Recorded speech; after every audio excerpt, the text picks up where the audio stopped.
taken a lot of Kendall's votes because I feel like Kendall could almost average double-digit assists this year with the talent around him.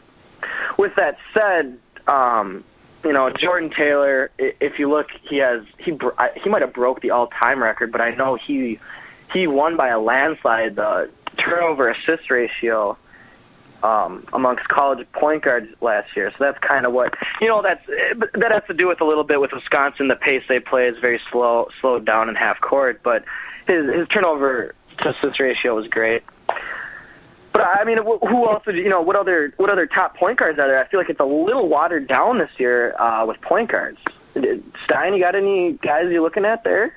Not really. I was thinking the same thing as you were mentioning that. I couldn't really come up with a name. You're not going to put, I mean, obviously Harrison Barnes being there last year was kind of a tip of the cap to the talent that he had, and I don't think Rivers coming in as a point guard has that, and I don't even think that he'll play that true point guard role for Duke in the way that Taylor does and the way that Marshall does. But for me, it would be Marshall.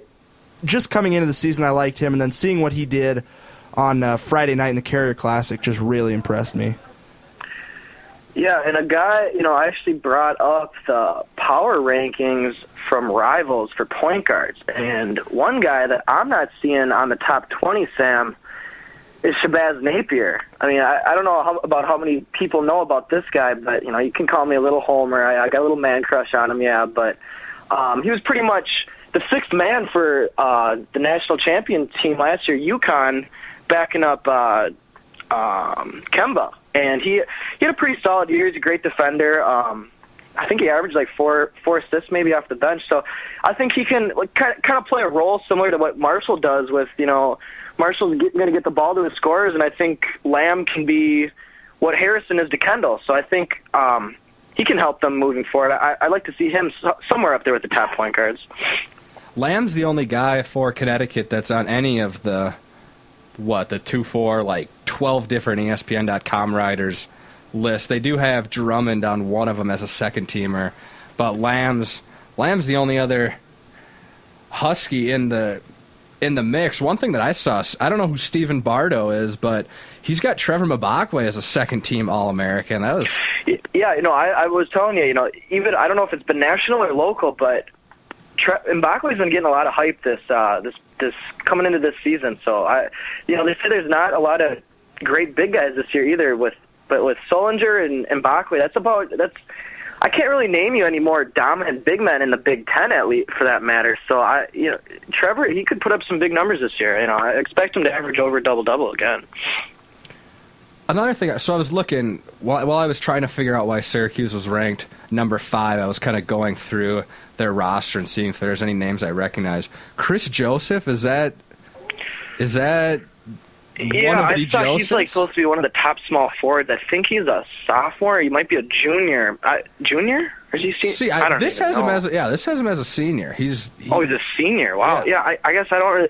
I remember hearing that name last year, but Scoop Jardine is the big name that I remember. He's point guard for Syracuse. He's kind of one of those guys on the All-American watch, I guess you could say. But, yeah, I only got Fab Mello, one of their top recruits last year. He came back. So they got some guys, but I don't see them being a top 5, top 6 team. I guess I haven't looked into it enough. But, yeah. Well, because this Chris Joseph guy is from Connecticut. Is at any relation, or not Connecticut, from Canada, any relation to Corey and Devo, or? Man, I don't think so, but good question. I mean, how many Josephs come out of Canada to play D1 college basketball? I don't know, maybe, but yeah. Yeah, go ahead. Well, I was just gonna say, 5:25 here on the program. Jake Koch with us here on Cheap Shots. I don't really have much more college basketball talk, but I do kind of want to get a few good minutes to prep the Monday Night Football game tonight with you. 13-point underdogs are the Vikings. I think it's going to be a little closer than that. The Vikings with Ponder, they could score, and that Packers defense is a little leaky at times. Yeah, for sure. I saw the line at 13.5, and I mean, for any National Football League game, that's pretty high. I mean, usually you don't see lines go, above 14 and a half at any time. And, that you can look at the records. Yeah, Green Bay is 8-0. Minnesota's 2-6, I believe. But it's a division game. It's a rivalry game. We have the best running back in the league. Like you said, we can put up some points. Ponder's been turning the team around a little bit with momentum, but I like it to be within, a one-score, maybe 10-point game. You'd like to think, just because of coming off the bye, especially. I feel like they're going to be well prepared. And Jared Allen, I don't think this whole season actually Rodgers has been sacked a whole lot. Besides, at Green Bay, I think Jared might have gotten him once or twice. But I like the pressure that he can bring off the edge and maybe force some turnovers. Who knows? But you and me can both be being the homer naive guys. So maybe Stein can bring us back down to earth with his opinion on the game. I did take the Vikings to cover in my pick'em this week, but seeing as how I think I'm sitting at 7 right now, doesn't really matter either way. But I actually do like the Vikings in this game. I think the way they run the ball should really help out Ponder, and I think that's been the biggest thing in his, albeit short development so far. But I think that Packers defense so opportunistic. There's going to be a game, and it might be tonight, where the turnovers just don't happen. Ponder's seen them once. I guess it was only for 2 quarters, he did play the whole game. Made the mistakes, threw to Woodson twice. I don't think he makes those mistakes again. I think if they can hold on to the ball and just turn and hand off to AP 25, 30, hell, make it 40 times, they got a pretty good shot. 25. Yeah, I completely agree with that, and I think that there's a little momentum. There's been a little momentum with Ponder. We're not that pushover team. I don't think the 2-6 record really shows. We lost a lot of close games at the beginning of the year with Donovan and their horrible quarterbacks. So it kind of makes you wonder. I mean, obviously it's hindsight, but if Ponder would have started off the season, a couple of those close games might have went the other way. We might be 500, and that spread might only be 7, but it's not the case. Yeah, as bad as Ponder played, 40% completion, 13 of 32, 200 yards.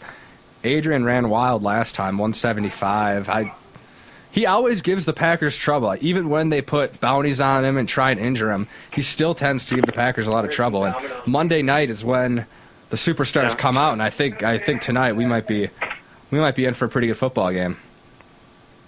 But yeah, I guess with that, do you have anything else to add, Jake? Well, I can hang up and listen, but I gotta hear some Tebow talk.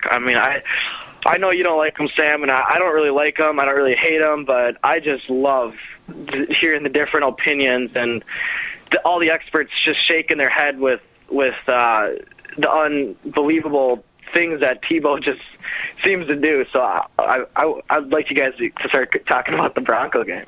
All right, we'll get to that right now. Thanks for the call, Jake. Always a pleasure talking some. Yeah. Thanks for having me, guys. Yep, have a good one, buddy.